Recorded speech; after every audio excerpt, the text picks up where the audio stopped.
On today's Buckeye Roast, the portal madness is beginning. We'll tell you everything you need to know. The SHERRONE Moore Saga takes another weird turn. Michigan's coaching search could be entering a unique spot. We're also asking the question, what's next for the Wolverines as they move forward? Ohio State also gets snubbed during award week.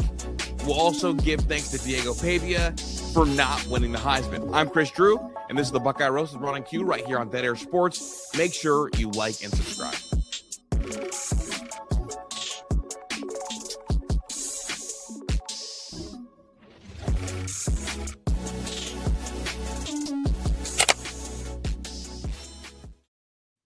Good morning, good morning, good morning. We are back for another episode of the Buckeye Roast. It's your boy Ron James here with my guy QP Q. How you doing? Feeling good, man. A little rest in there. Feeling a little refreshed. You know, it's been a minute since we talked. How have you been? Well, I mean, it hasn't been that long. We were at training together. It's been a while since we were on camera. In wake of the SHERRONE Moore Saga, Chris thought it was in the best interest of Dead Air Sports to send all employees to workplace sensitivity training, and I have a clip from that training. First of all, never show up on time. And if a supervisor happens to ask you where you were, your response should sound something like this. Manuel, why were you late?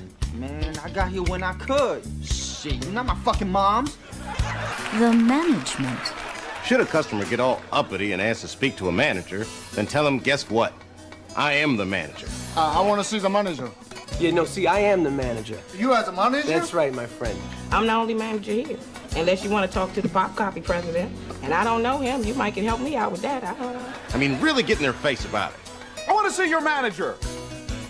What, nigga? I am your manager. What's up? You're the manager? That's right. How are you? You done. That's it. Your job is done, nigga.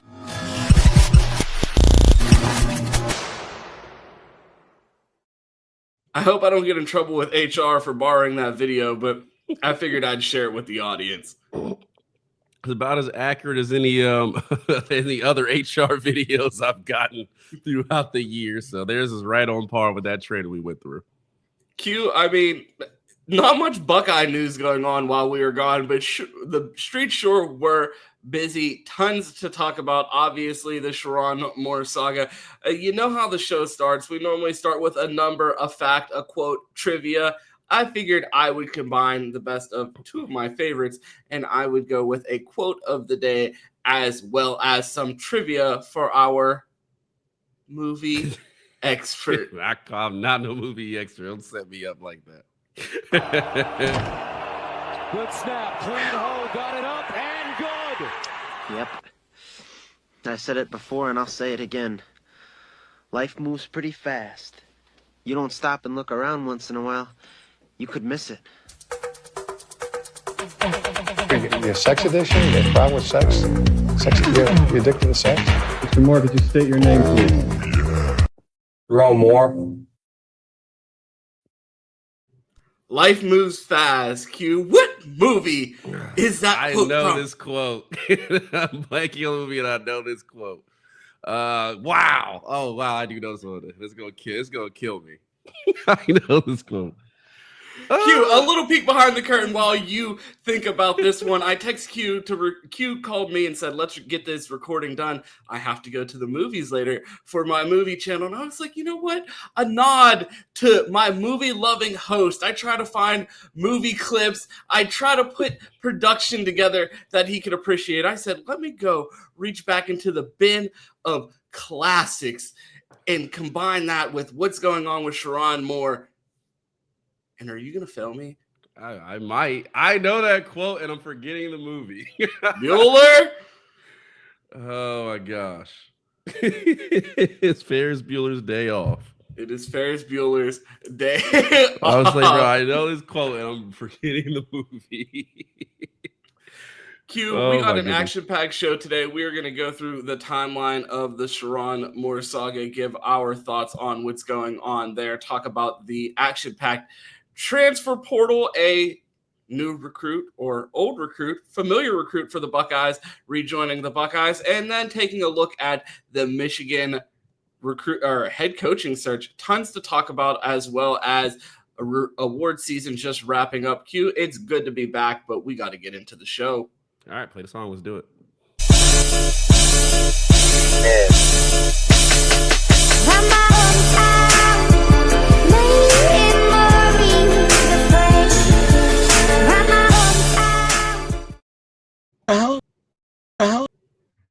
The hell is a podcast? I mean, why don't you just tape it? What are you doing? You don't have to tape it these days, Frank. You just record it right onto the computer. Dead air. Hey guys, thank you so much for 8,200 subs. It's been an incredible growth journey, and I'm really appreciative for each and every one of you. We do want to hit 10K at some point sooner rather than later. Every like, every sub, every share, every comment, it all helps us as we continue to grow and kind of see where this thing takes us. I do want to get it back to Ron and Q, do a great job in the morning, and I'm so happy that they're back.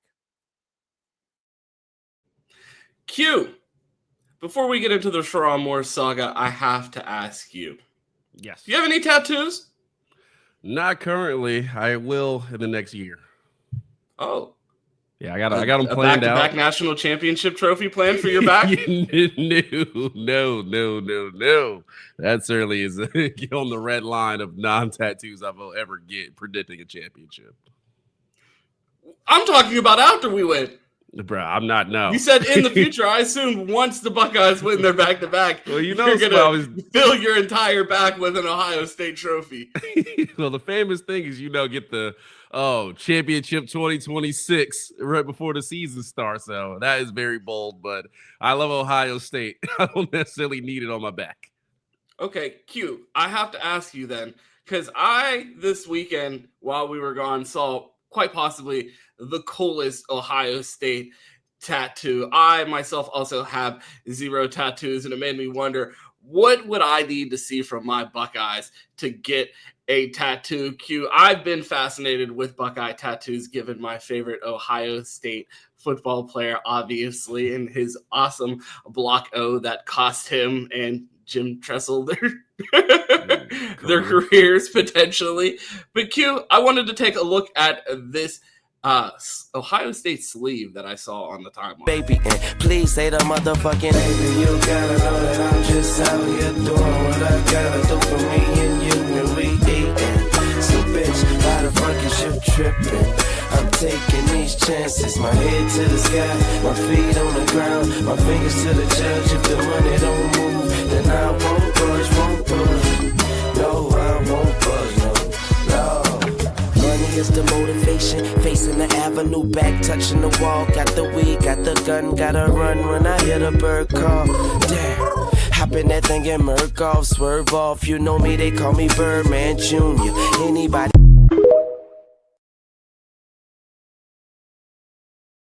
There goes monetization on today's episode because I forgot to edit that music out. But Q, what would you need to see from the Buckeyes to get a Buckeye-related tattoo? Terrell Pryor famously has the block O on his forearm. Would 3 natties be enough for you? You know what? I thought about this the whole time you were playing this video. You know what I would need to see? A doctorate degree. You give me a doctorate so I can go out and make. So I can charge $250,000 a year for whatever job I want. I will get that tattoo. See, not that tattoo, a tattoo. I'm just saying that would suffice. I'll get that one if they give me a doctorate. My hold up with getting I when I was thinking about this, I was like, man, 3, maybe. And then I was like, the only problem with an Ohio State tattoo is I'm not an alumni. As big as a fan as I am, I have a school that I spent 4.5 years at and had lots of fun. And I feel like I would have to ink the rock before I put any type of Ohio State tattoo on me. But man, I figured we had to share that one with our viewers because I thought that was a pretty sick tattoo. Yeah, I'm with you. I spent 3 years at a university. They got a keychain for me. That's 3 years? You graduated in 3 years? No, I fancy went pants. No, I did a total of 5. I did community college / junior college for 2 years, and then I went over there and finished up. Sounds good. Well, Q, someone that might be going back to school while they're in prison, Sherrone Moore. I don't even know where to start. The video that we played at the beginning, we'll circle it back. We got to run it back again. Good snap, clean hole, got it up and good. Yep. I said it before and I'll say it again. Life moves pretty fast. You don't stop and look around once in a while, you could miss it. Your sex addiction? You have a problem with sex? You addicted to sex? Mr. Moore, could you state your name, please? Sherrone Moore. Q, the reason why I chose those two clips for this and then that quote, because if you would have told me, if you would have showed me an episode of Signal Lost with you and Chris Drew a year ago after Ohio State had just lost to Michigan and Sherrone Moore had just shot an arrow across the field at soon-to-be national champion head coach Ryan Day, and then promised me not even 390 days later would he be at an arraignment in a padded room and white jumpsuit after being fired at the University of Michigan for an improper relationship with a staff member, going home, crashing out at his house, and then going to said staff member's house, breaking in and threatening to unalive himself with a butter knife? Butter knife? Q, this sounds like, you know that episode of South Park where they're making fun of Family Guy and they say the writer's room is just a bunch of sea whales just grabbing balls with topics to just come up with random scenarios in Family Guy. Like, I don't know if I could come up with a more insane story a year after Sherrone Moore felt like he was on top of this. He went 7-5 and they didn't care because he beat Ryan Day and then flexed on him. They were planting flags. They just defended the M a week ago. And now he's in a white jumpsuit at an arraignment. Take me through your range of emotions through this story. Man, yeah. I mean, I thought the Legend Bay stuff was crazy. And if it, I talked to Chris, I was like, I feel like college football just keeps topping itself. But again, all the stuff we've seen with Michigan, a lot behind the scenes. And I talk about the timeline. And I think Yoder talked about this. Obviously, the firing, the stuff with Matt Weiss, that was insane. The stuff with the Stafford meeting the underage girl, that was insane. Like, this blew all of that out the water. Like, not the fact that he had an inappropriate relationship with a staffer. Like, I'm sure that happens at a lot of colleges. But do you think that's a problem, Q? Like, think about what you just said. They had a staffer get caught on video by a YouTube predator catcher, swept under the rug. They had a staffer stealing images of students at the university, putting their own student body at risk. That just disappears. One of the largest on-field cheating scandals in the history of the NCAA. No forfeited games. And now, the thing that gets everyone's attention is Sherrone Moore's playing in the snow? Like, what are we talking about? We find out Sherrone Moore's a milkman, and now everybody wants to investigate Michigan. Yeah, which is probably the least crazy thing that we've just mentioned. So it's funny, the reaction to it. Now his crash out is absolutely legendary. And I think that's what added to it. It wasn't the fact that, well, Sherrone Moore got fired. We were all like, they probably didn't want him as a head coach anyway. They probably looked around like, nobody else want to hire him, and there's all the jobs open. Why are we keeping him? But then to come around and like the crash out to be like, he went home, crashed out, they went to the house and grabbed the butter knife. Like, one, that dude must mean business and know what he's doing to off himself with a butter knife. What type of Billy Shakespeare does he think he is in there? Your blood is on my hands. Like, what? You are such a cornball. Like, bro, did you wear Jim Harbaugh's khakis on your way over there? And Q, like, my first thought when I heard this story was, well, why didn't he call Jim Harbaugh? Jim Harbaugh famously said, if anybody on my staff has a baby that they don't want to keep, him and his wife will raise it. Why do you just call Jim? Jim seems to be there to settle these types of things for you, Q. I want to take it back to the beginning. Before the crash out, You get the notification Sherrone Moore has been fired. Your instant thoughts. What? I didn't believe it. I did. I was like, so huh? were you familiar with the Sparrow reporting and him hinting at this relationship? Because I hate to be this guy, and it's like weeks after the fact, and plenty of people have come out and I have heard these allegations for months. People telling people don't throw stones from a glass house when talking about Mel Tucker, like Sherrone Moore being like, all of these allegations have been out there. Anybody that follows Spiro on the timeline has seen these edits, has seen him hinting at this. You've seen countless people in the media come out and say they've heard about it, which we'll get to in a second about how Michigan's administration didn't know about this. But when I heard the firing, I immediately had an idea of what it was about. You were not familiar with these allegations. No, the first I had heard of this was I was watching Menace, and I think Zach had brought it up that he was hearing stuff about Sherrone Moore and possibly firing because of an inappropriate relationship. And it was like, well, it's just a rumor at this point. And I'm like, okay. My thing was that possible? Sure. Were they actually going to fire him when they didn't fire him, when all the jobs were open and coaches were getting hired left and right? I'm like, okay, this is just leverage. You're holding on to this to a point where it's like, once a coach comes open that you want, then it's like, oh, well, we have this. Now we can fire you. The fact that to do it at the time they did it was like, what? Everyone just got hired. If you had this for so long, you were just holding it as a market or as a leverage position to be like, oh, we're going to fire you when we're ready to. We just have this. We're holding it. It's like, well, why do it now? Like, that's why I didn't believe it. It's like, coaching search is over. Signing day is done. Like, portal is about to open in a bit. Like, why would you fire him now and put the program at risk? That was more my alarm setting off. I need the Brian Windhorst meme. Now, why would they do that? So I'm sitting there. I had already had the inkling of this relationship and potentially coming out of the woodwork. My immediate skepticism went to, well, why now?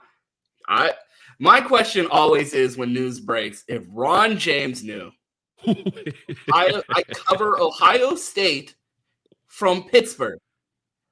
If I find out something, thousands, if not hundreds of people have to know by then. I feel like I'm plugged in, but the amount of people that it has to get through for me to find out, it's only a matter of time before everyone finds out. You know what I'm saying? So I'm like, okay, this is what it has to be. What an embarrassment, but like, interesting timing. If you've known about this, why not do it before he lost to Ohio State? Why wait until after? I guess because of the season in the portal. Okay, fine, but it is fishy to me. My skepticism immediately went to, interesting that this came out right after signing day. So I'm sitting there. I get the news. I call Chris Drew and I say, "You got to go. You got to get online. You got to go live. You got to get on the channel. I'm at work for another 45 minutes before I can even get in front of a microphone or do anything. Hop on stream, cover the Sherrone Moore story. You're going to be able to kill it." So I'm watching Chris find out everything in real time. I get off work. I jump on the stream, and we're talking about it. And Chris is like, we're refreshing Twitter by the second as this is going on. And I start seeing reports that Sherrone Moore has been arrested. By the time we see this, the word Sherrone Moore and arrested are only been posted on Twitter together 3 times in 26 minutes. No one's talking about this. Like, it's coming out, like people are whispering Sherrone Moore just got arrested, and it's coming out from small accounts and no verified accounts. And I'm on live with Chris as it's happening, and he's like, people are saying Sherrone Moore is getting arrested. I'm like, I don't want to touch it. There's no way. That sounds crazy. Like, why?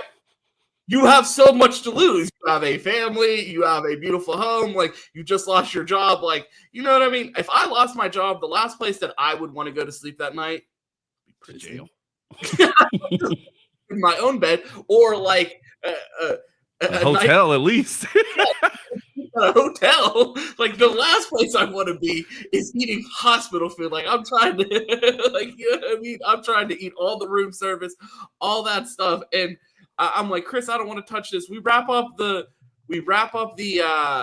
stream, and then it starts getting confirmed. And I'm like, holy shit, he's really a crash dummy. Like, I've never seen Q. Do you have an example of like, I mean, OJ? Like, what type of like public crash out have you watched live on TV unfold? And like, it just seemed so overboard. And like, you try, and I've seen the debates like, oh, why is it always the mental health conversation when it comes time for accountability?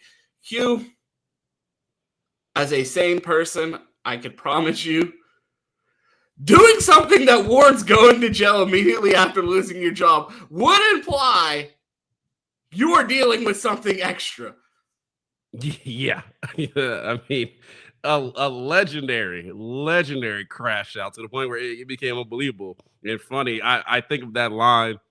Most people probably haven't seen this movie, but it's a famous Beyonce line because she's only been in a few movies with her and Idris Elba. I forget, it's like Fatal Attraction, but that's not what it's called.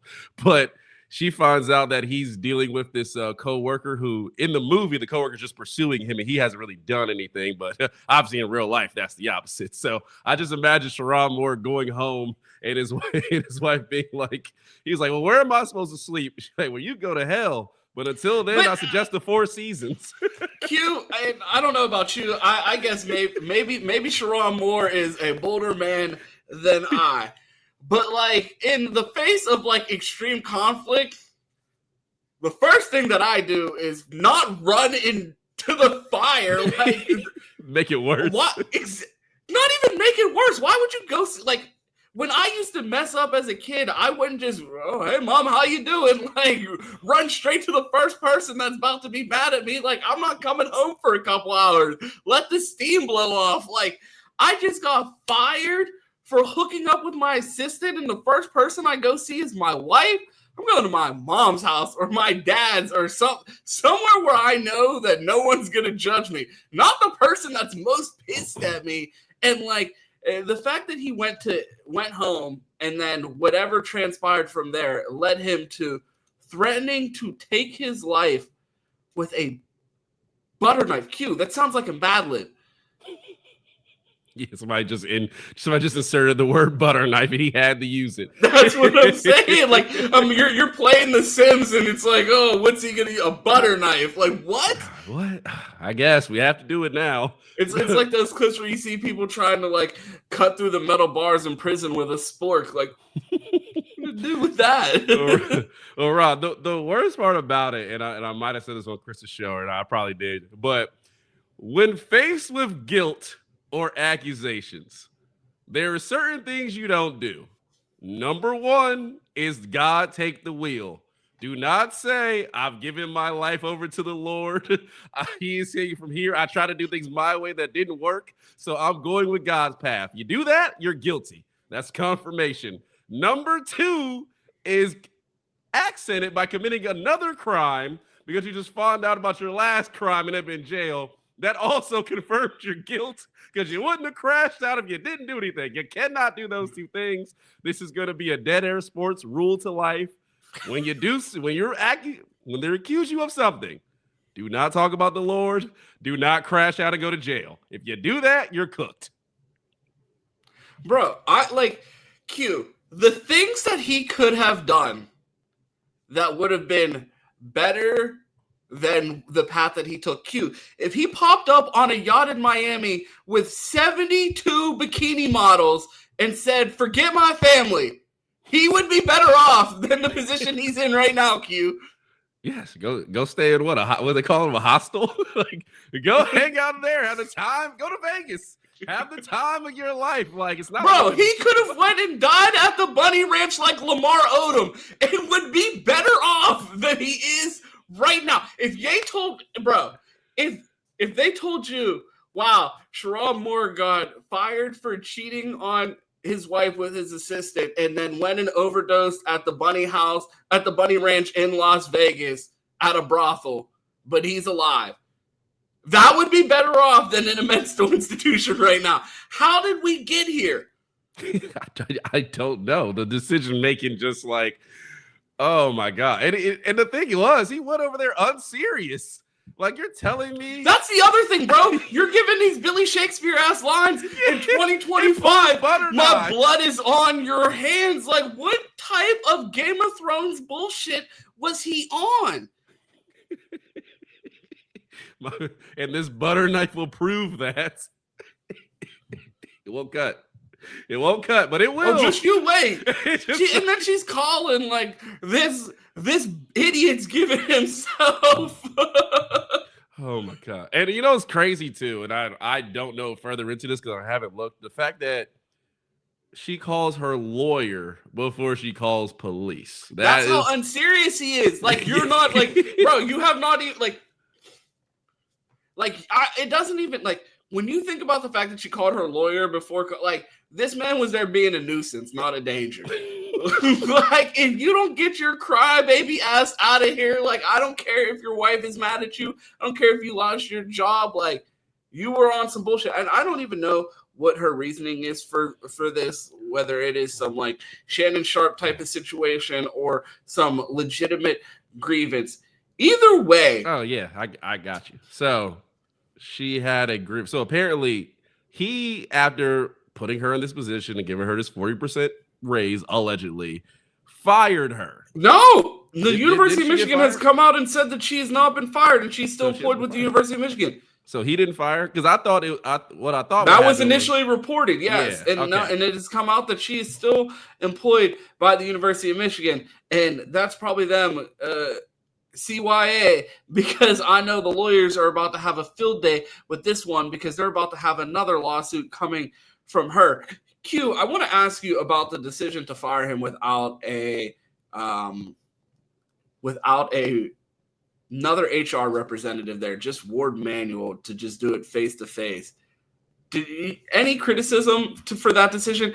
I heard Bomani say he had never thought of that. I was like, I've been a part of layoffs before and had to be walked out of a building, and I was kind of offended because they sent some like really old man, and I was like, if I did decide to tear this place up, what's he gonna do?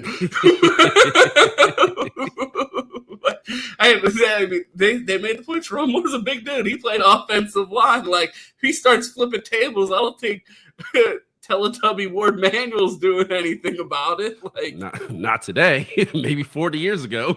Yeah. Yeah. I mean, I think it would help to have an HR representative. One, I don't think you ever fire somebody just one-on-one without somebody representing, because they can say you said anything. That's just a bad idea. But yeah, Sherrone Moore's a big dude. I would have had security. I would have hit all the butter knives. I would have had security around. I would have had HR representative there so we could walk him out. And there's different vantage points to what happened. Because I'm definitely not doing that one-to-one. I don't think that's ever a good idea. Yeah, a complete failure. A part of the continued clown show at Michigan. Q, the reports are that there was an investigation into this relationship, and it goes back to my point about if Ron James knows, there's no way that someone in power at Michigan didn't know, but they talked to the two, and both of them denied it. And I was like, if Donovan Edwards is asking what's Coach's car doing here at the same apartment complex that she lives at, like, you're not trying to be low at all. Like, it's truly insane. So again, it makes me wonder how legitimate is why they're going after him. Like, are you mad that he lost to Michigan, or did you actually have a problem with his relationship? Because it seemed like you got a lot more interested in the story after he lost to Ohio State. Yeah, I'm with you. This definitely looks like a firing. We were looking for a reason to fire you. And we've seen different programs or different universities try to do that, where they're like, okay, we really don't want to pay Brian Kelly. Can we find any reason we think Brian Kelly's doing that would cause us to fire him with calls? Same with Jimbo. So definitely, I agree with you. I think they were just holding on to this to find the perfect time to fire him, which it doesn't even feel like it's now, but maybe for them it is. So I'm with you. There is a lot more football reasons than it is they actually were mad that Sherrone Moore did this, because you're right. They didn't hide this at all. I mean, what was this? The alleged story that he ordered Plan B to the coach's office? Like that was fake, but was that fake too? Yeah, that was a parody account. Okay, well, I mean, a lot of craziness going around, but overall, I would say, like, yeah, I agree. This is a football firing. They just wanted to find a way to do it so they can get off and not have to pay him. I wanted to ask you there was an announcement that there is now a full-scale investigation into the Michigan Athletic Department following SHERRONE Moore's firing. They've commissioned a Chicago law firm that the university previously had a relationship with to come in and investigate everything that's going on, from Burgergate to the sign stealing to alleged forged COVID-19 test, the Matt Weiss situation. Just a laundry list of things that have gone on in the last 5 years at that disgrace of a program. Q, there's no way that Ward Manuel survives this. No, I couldn't believe he could. I mean, I think part of the reason we complain about Jim Harbaugh is he's like, I have no knowledge of this cheating scandal in my program. Well, it's your program. You're at the top. You run the entire thing. It's like, oh, I have no idea my business was committing fraud. Like, isn't that your job as the owner, president, CEO of the business to know that? So as the athletic director, to have this many problems in your athletics department and say, oh, I didn't know about these 8 criminals that were in here, this giant cheating scandal, these felonies that we've gone through, now this another firing and crash out. It's like, at some point you gotta go. Like, you don't want to know, or you're just not doing your job. Like, there's no way of like, I come in every day and I put in a shift. It's like I sleep till noon, I show up to work, I have lunch, I go to lunch with SHERRONE Moore, I come back and I clock out. Like, that's got to be all you're doing because you have no idea what's going on in this program. Yeah, there's just no way, and they've clearly decided to turn a blind eye to plenty of things, and I'm interested to see what this next investigation uncovers. And speaking of investigations, it gets even worse for Michigan because not only is the Chicago-based law firm investigating the athletic department, when Pablo Torre has taken interest into Blake Corum LLC, the famous LLC that was allegedly started between Blake Corum and Connor Stallions prior to the cheating scandal, which would have made Blake Corum ineligible for the national championship game. So be interested to see what Pablo Torre finds out about that. Yeah, what's the old I would say this would be a great episode of Outside the Line. So like I just remember watching that show so many times and be like, wow, they really messed up here. I would love they could do a 2-hour special of Outside the Lines on the Michigan program. That shows the difference between the two of us. Like, you're like, oh man, I got home from school and I listened to Outside the Lines. Me, I'd get in from school, I'd see Outside the Lines was on. I'd be like, all right, straight to the kitchen. I'm making a snack. As soon as this shit ends, Highly Questionable is on. Poppy with the jokes. You gotta study the craft, man. How do I not get fired? I watch Outside the Lines to see the mistakes of the past. No, I just go to Dead Air Sports Training, and that keeps me good at my job. Too funny, man. Too funny. Q, we have a quick message from our sponsors before we get into the Michigan coaching search. What the hell is a podcast? I mean, why don't you just tape it? What are you doing? You don't have to tape it these days, Frank. You just record it right onto the computer. Dead air. Hey guys, thank you so much for 8,200 subs. It's been an incredible growth journey, and I'm really appreciative for each and every one of you. We do want to hit 10K at some point sooner rather than later. Every like, every sub, every share, every comment, it all helps us as we continue to grow and kind of see where this thing takes us. I do want to get it back to Ron and Q, do a great job in the morning, and I'm so happy that they're back. Q, we are back. And one thing that I was happy about over this time away was I heard that your guy, your neighbor, Kenny Dillingham, was working on a potential extension at his alma mater, because if he gets an extension, that means he will not be going to the team up north. And it just reminded me of this clip. Please follow Sir Brad. He's going to give you a private tour of the Pit of Misery. I'm sorry, what? Pit of Misery, dilly dilly. Dilly dilly. I was so excited to hear that Kenny Dillingham was potentially staying at Arizona State, and then my excitement was short-lived because it seems like those negotiations are still ongoing, and the door to Michigan is still possibly cracked open as well. Kalen DeBoer came out and gave a message essentially saying that he was not interested in any other jobs at the moment of leaving Alabama. Jedd Fisch, rumors and reporting from Washington says that his entire family has packed their home and they're just waiting for Michigan to please call. That's not an official report, but I don't think I've ever seen a thirstier head coaching candidate. I think the second that they call, he would gladly take that job. So I feel like Michigan feels comfortable going after who they feel to be their top candidates because they know they have Jedd waiting in the wings. Yeah, it really feels like he would take that job. Kenny Dillingham.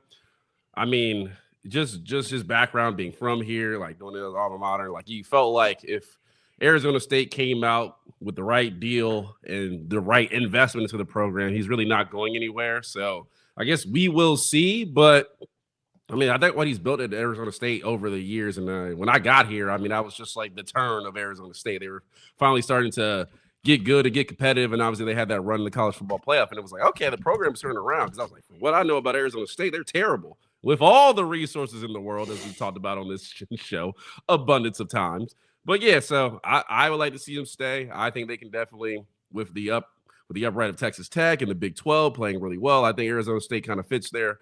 They've been in around the rankings this year. So I think there's a lot of talent in that program, or a lot of potential, not talent, a lot of potential in that program, some talent, but a lot of potential in that program. And I would love to see him stay and do that. I think if they offer somewhat near what Michigan is offering, I think he'll stay. Q, why would anyone take this Michigan job in the current state that it's in? Because you can do whatever you want. You cheat.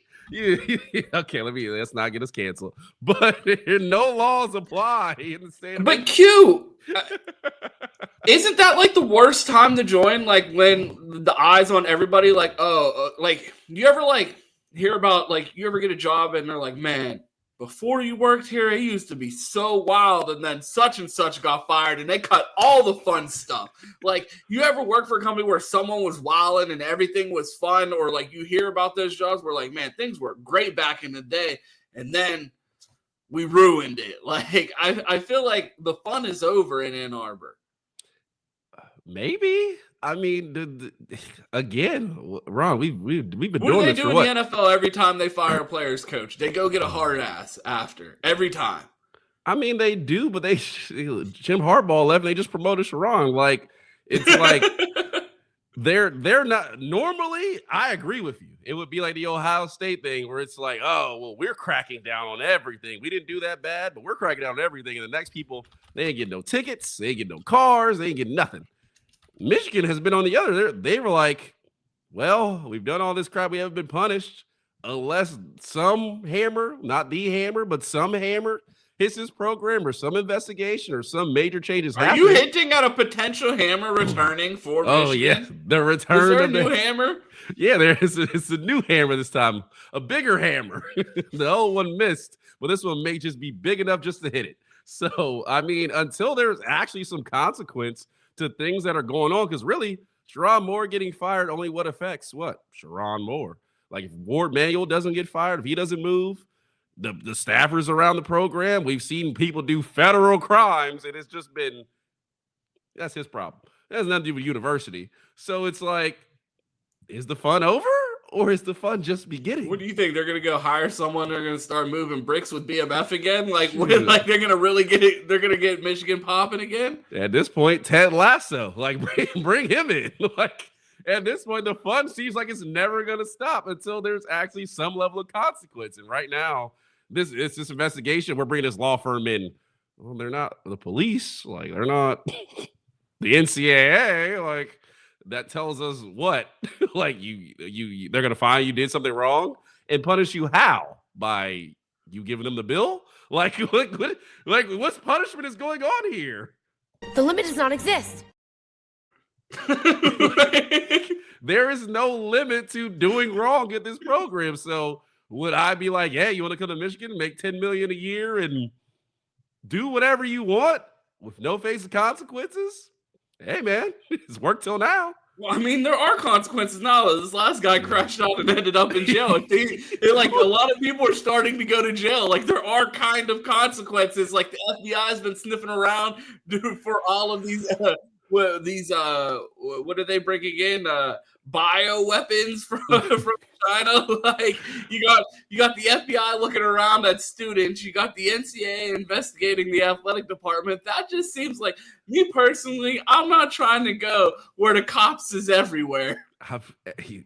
Michigan right now might be the Ted Bundy of programs. Like, they caught the man 15 times, but the killing spree continues. Like, yeah, you had him. You pulled him over. You had him dead to rights. Well, I don't know, man. He seemed like a nice guy, so we just let him go off and continue. Like, they're the Ted Bundy of punishment. It just won't find them.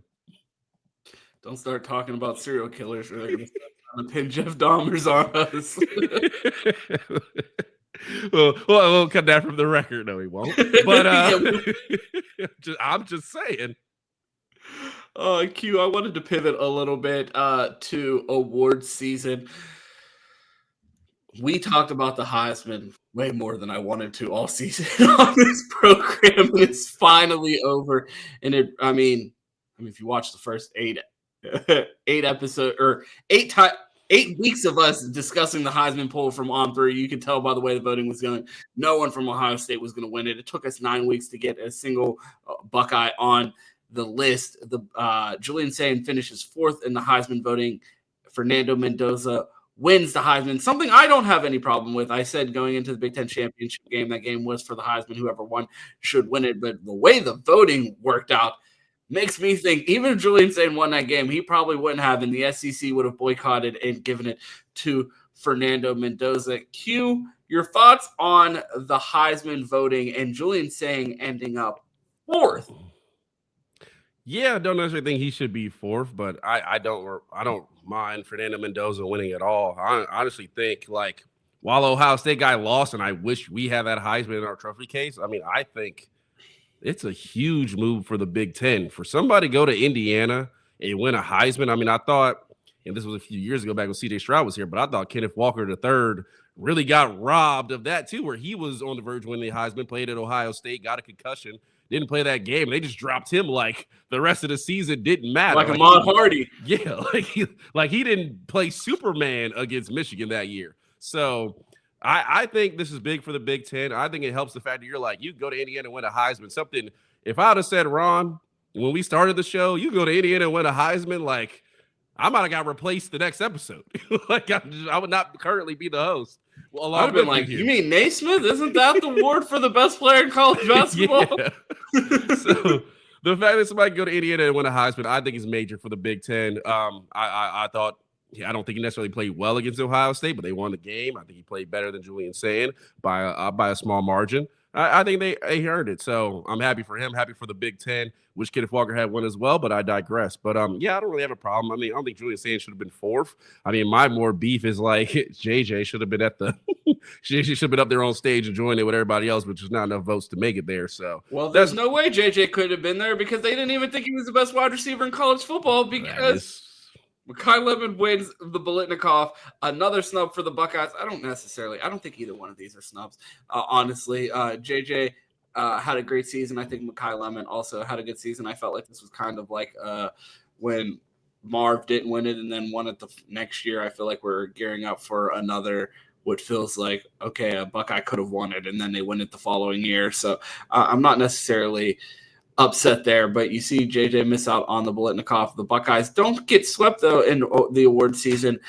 Caleb Downs ends up winning the Thorpe Award. Your thoughts there? Okay, for the first part of the Biletnikoff, I think that's way more of a crime. Not that Mekhi Lemon didn't have a good year, not that he didn't have the stats to go get it, but I mean, it's a foregone conclusion that Jeremiah Smith is a generational player in college football. You just don't see those year in, year out. And every time we watch a broadcast, every time someone shows up on TV, there's Jeremiah Smith, the best player in college football. Yes, he missed a few games due to injury. Try to go out there, got hurt. It wasn't his fault, missed a couple games. But if you're going to proclaim this player as the best player in college football, you're demeaning his greatness by robbing him of a year of a major award, saying, well, how can you say that when he's not the best wide receiver, even though he won Big Ten wide receiver of the year? So apparently, those non-conference games meant a lot, apparently. So, yeah, I think that's a lot more of a snub. Does Mekhi Lemon deserve it? I mean, I'm sure he's right around there, but again, best player in college football, not winning an award, that more demeans your sport than anything else. So as far as Caleb Downs, yeah, he won the Thorpe. Happy for it. Ohio State has had a hard time winning the Thorpe. If you go back to all the first rounders we have, and none of them sniffing this award to guys that you don't even know where they are right now. So I will say I'm happy he did win the Thorpe. I'm happy we got some awards, at least one in there. So it's nice because we complained about it for a while. Ohio State doesn't win awards, even though they should. Yeah, I know. The only other Thorpe awards the Buckeyes have are Malcolm Jenkins and Antoine Winfield, if I have that correctly. Q, I wanted to pivot to something that I have been waiting all year to do. And that's say goodbye to Diego Pavia from the sport of college football. I am so done with this guy, and so is Mark Ingram. F all the voters is crazy when 189 people had you first on the ballot. So maybe you should have said F 643 voters. And I was one of them. I was one of them too. So he F'd you guys? He F'd you guys? Yeah, he F'd me, and that's fine. Wow. That's fine because guess what? My trophy's sitting right there. Oh, my God. I don't give a damn who you F. Pause. That was quite the pause-worthy. Crazy pause-worthy moment there. But Q, I got to ask you, was this not the worst reign of terror we've ever experienced from an awful human being being forced upon? Like, Q, I feel like Diego Pavia this season was like the way you could not get away from Lady Gaga songs in 2011 on the radio. Like, I turn on college football program, I have to see his mom dancing. Like, why? It's over. Yeah. You had a lot more beef with Diego Pavia than I did. I didn't have major beef, but also you probably let me not say something pause-worthy because Mark Hill just did that, but you were exposed to a lot more Diego Pavia than I am via Twitter. Just to get that whole line, the whole quote, okay? So I don't see as much of him as you do. I will give him credit. Like, we are talking about Vanderbilt, another program like in Indiana that we never thought we'd talk about over the years, and them actually fighting for the SEC, being in contention for the playoffs. Like, that relevancy deserves a lot of credit, but also, too, that doesn't mean you got to come out and be a jackass the entire season and just say obnoxious stuff. Like, there's a lot of players who have not won the Heisman that are better than Diego Pavia.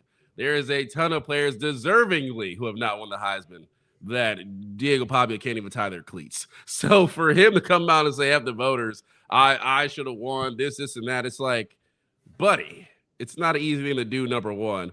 Number two, appreciate the fact that people are recognizing you for going to Vanderbilt, putting the school on the map, and are giving you so much exposure to make, I'm sure, a ton of money at Vanderbilt playing quarterback, and having the stage to go up there and be able to talk about your family background, all that stuff that comes with it. To leave that and crash out and say F all the voters and F Indiana, they didn't do nothing to you. Like, you didn't even play them. They like, what? Maybe that was Julian Saying's sign. Yeah, maybe that I believe. That would make sense. But Indiana didn't do nothing to you. It makes no sense. Like, this dude was, crashing out like F Indiana signs after not winning the Heisman, saying F the voters. Bro, J.K. Dobbins rushed for 2,000 yards in a season and didn't make it to New York. Very true. What argument does Diego Pavia have? Like, bro, be thankful this was a down year and a young year for talent, and you got to go there. I'm saying. And also, too, you're not good enough to play that level of villain. You're not LeBron. Like, if you're gonna be that unlikable, you better damn sure be the best player in college football by far. Like, we're tall enough to ride every roller coaster at Six Flags. Like, either one. Yeah, great. You don't know who I am? F the and short. voters, Indiana, and that guy at the amusement park for not letting me ride. Yeah, that's what I'm saying. Like plenty of short supervillains, not too many short superheroes. You know what I mean? That's too funny. But yeah, I thought his crash. I gotta give him credit. There's a bigger crash out there right now, but as far as the secondary crash out, come on, man. Enjoy what you got. Q, I wanted to pivot a little bit to some other craziness in the sport of college football. Josh Pate says, what off-season? We're still in the season. We're still in a championship pursuit, but like right now we're chilling because, first round bye vibes and shit. I'll take it. Chilling until after at least the first holiday. Q, the transfer portal is going nuts with all of the additions, and with the most recent addition that I saw on the timeline, it puts an end to an era of the Ohio State rivalry that will be remembered forever. The Jaden Davis, Noland era of the Michigan-Ohio State rivalry. I just wanted to just get your thoughts on these two legends and their contributions to this great rivalry. Well, I mean, I wish them nothing but the best. Hopefully they go out there and ball out. But I will say Jaden Davis's attempt to follow in J.J. McCarthy's footsteps failed miserably. And I get it. Dylan Raiola didn't end up here either. So they played Davis Ward instead of this kid, bro. Yeah. So I hope he goes somewhere and balls out. I can actually hope for him now that he's not at Michigan, because if you're at Michigan, I hope you lose every game. But I will say, hey, man, best of luck out there. But that villain arc didn't work for you either. So go train with Diego Pavia and go down to Vanderbilt, ball out. When you look at this graphic, Q, does it not give credence to my sentiment of who cares about recruiting anymore? It does not matter. Because even when you do land up, we're looking at two. Well, one was a 5-star at one point. Definitely not a 5-star by the time he ended. The other one finished borderline 5-star, signed with Ohio State. And they signed Q. The top 5. Are you familiar who the top 5 quarterbacks were in this class? Dylan Raiola, Jaden Davis, DJ Lagway. Lagway, Aaron Noland was 4. Was Julian Sand was in there too, wasn't he? He was number 1. So 1. Julian Sand, Dylan, Lagway, Jaden Davis, Aaron Noland. It wasn't not Jaden Davis. Oh, it wasn't Davis. The 4th was, but Aaron Noland was 5. I'll get you the 5th one here in a second. But Q, if someone would have told you, hey, Ohio State's going to sign a 5-star quarterback, right? And he's the 5th best quarterback in the class. But in 2 years, the best quarterback in that class that signed Alabama is actually going to be representing Ohio State at the Heisman ceremony. Crazy times. Everyone is not where they're supposed to be. What's wrong with the timeline?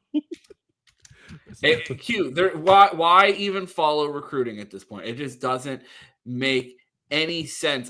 That was the 2022 class, I believe. I am pulling it up here on 247. Q, it's just I've spent a lot of time following recruiting rankings, and I see something like this, and it's just like once you're here and play, I'll worry about it once you're playing games. That's what matters at this point. Honestly, I'm gonna put this out there. Somebody should take the famous Don clip and insert the words Jaden Davis. What is Jaden Davis doing here? He's never going to see the field. You want to get an education? Go to Northwestern. Go to MIT. Okay, so here's the composite rankings.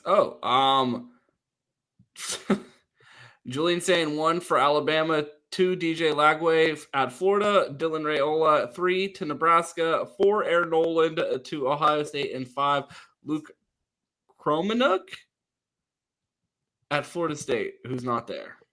Yeah, well, solid class. Shout out to Steve Wilfone.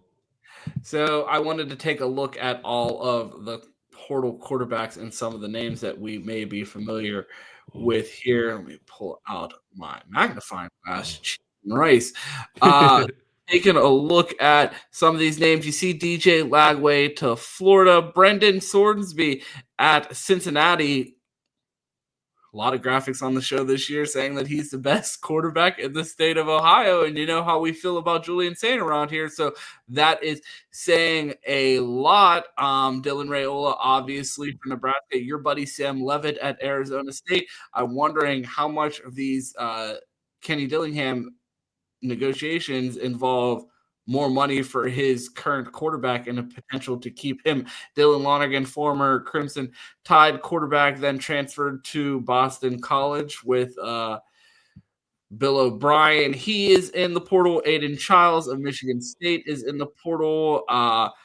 Some other familiar names that we are seeing on here. Kenny Minchie, former Pitt Lean, Notre Dame quarterback, was in the battle with CJ Carr. He enters the portal. Jaden Davis, obviously a name that we're familiar with. Ja'Cory Brown, former Miami quarterback at UCF, that now is in the transfer portal again. Isaac Wilson, younger brother of Zach Wilson, originally committed to Utah, played there for a year, got some time due to all the injuries this past season. He is now in the transfer portal. And then the name that I also wanted to bring up, way down there at the bottom, from Division II. Q, do you know that name? One name from the bottom? Marcus Stokes. Yes, for those recruiting junkies out there, you may be familiar with this name. He was once committed to Florida. Q, do you know why he's playing Division II football? I actually have no idea. Because he rapped the N-word in a video on Snapchat and they pulled a scholarship. Ah, that's him. That's him. He went and absolutely balled out last year. It is now in the transfer portal and will likely be playing at a P4 school next fall. I can't say what I was about to say. Continue. I can't. Moving on to the next slide, Q. Liam Blutman of Unnecessary Roughness. Oh, I have these slides out of order. Put some predictions together for some landing spots for some of these quarterbacks. Brendan Sorsby to Texas Tech, Sam Levitt to LSU, Dylan Raiola to Oregon, DJ Lagway to Miami. Drew Messmaker, Oklahoma State. I believe that is the North Texas quarterback. His coach just took a head coaching job at Oklahoma State. And Colton Joseph, ASU or FSU. Thoughts on these landing spots? Or do you have any better landing spots or ones that you prefer? I'm actually intrigued by this Dylan Raiola to Oregon. Didn't really think about that, but that's interesting. I think Dylan Raiola has a lot of anyone to Oregon. I think DJ Lagway to Oregon, Sam Levitt to Oregon, Sorsby to Oregon. Anyone going to Oregon would intrigue me. Yeah, and Lagway too. There's no way Lane Kiffin looks and is like, yeah, I'm taking Sam Levitt over DJ Lagway. Like I don't know if I could buy that. I think Lagway under Lane Kiffin probably could light some shit up. So I think Lagway to LSU makes too much sense to me. Yeah, there's no way they're gonna be like, oh yeah, we'll just let him go to Miami. Like, no, that one I don't buy. But yeah, I would love to see Brendan Sorsby at a big time program. I think Texas Tech, they're only up and up. Obviously, they're at the top of the Big 12 right now, so that would make already had a big time program. I don't know, man. Texas Tech, top 5 school. Don't disrespect the Bearcats. Top 5 school, apparently. Hey, they made a playoff more recently than Texas Tech. That is very true. So, but no one's outbidding Texas Tech. I'll tell you that. So, yeah, we'd love to see Lagway at LSU. Sam Levitt. I don't want to be critical of the kid. I think he's a gamer. I think he's a baller. 60% completion percentage. I don't know if he's that big time program that people want. Sorry, big time quarterback that people want. So we'll see there. But see how it plays. There's a lot of intriguing names and there's a lot of talent out there. Want to see what they're able to do because the last destination didn't work out. So, but I think there's some good quarterbacks on the board. If you have the right structure, I think you can get a lot out of some of these quarterbacks. We'll see who has that. Q, another quarterback name to keep an eye on. Aaron Philo, the backup quarterback at Georgia Tech, played behind Haynes King. In my opinion, the most exciting player in the country this past year, is going to be getting a lot of interest from the University of Florida. And I guess that's keeping with the theme of the day. Life comes at you fast because, man, they were just telling us DJ Lagway is generational. They were telling us Dylan Raiola was generational. They were telling us a lot of these guys were going to be program changers, and man, they're in the portal and potentially going to be program changers somewhere else. Q, it's been great to be back. It's been a while since we talked.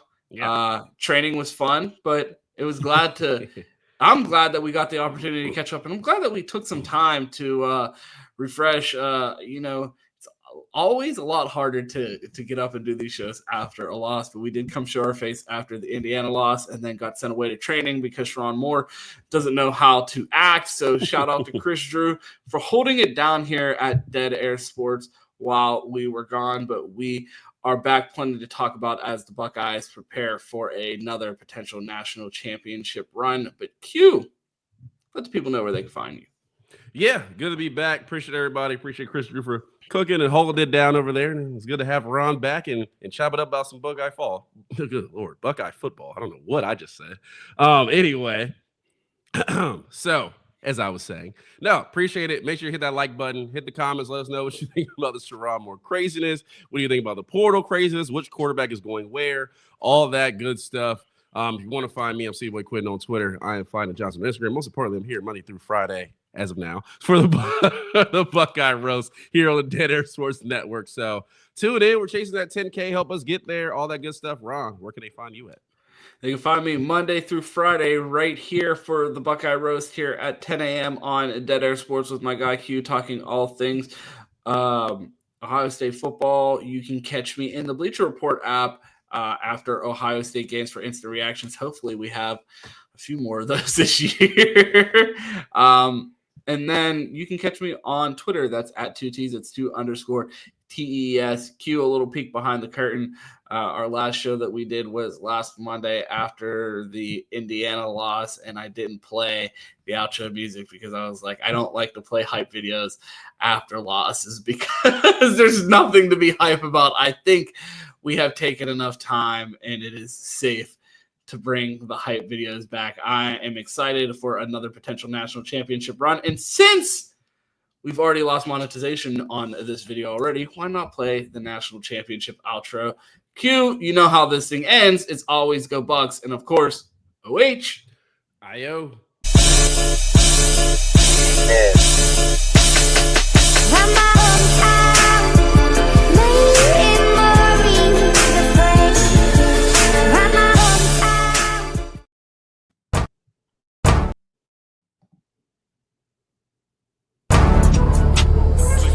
Example, when things get hard in life, you just keep swinging as hard as you can, you fight. That's our culture.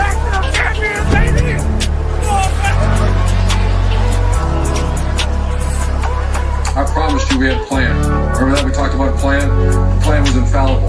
Part of that infallible plan is getting a team prepared, ready to go, so we start practice. Our coaches know what we got. And there's not one person in America I trusted more than Coach Mick and that staff. Think about this. 130 teams either today they report or they've already reported. 130. 16 weeks from now, there's going to be one champion. One champion in our conference, one champion on the side of our conference. And in the country, one team's going to do this. Not 36, not 48, not 44. One. That tells you how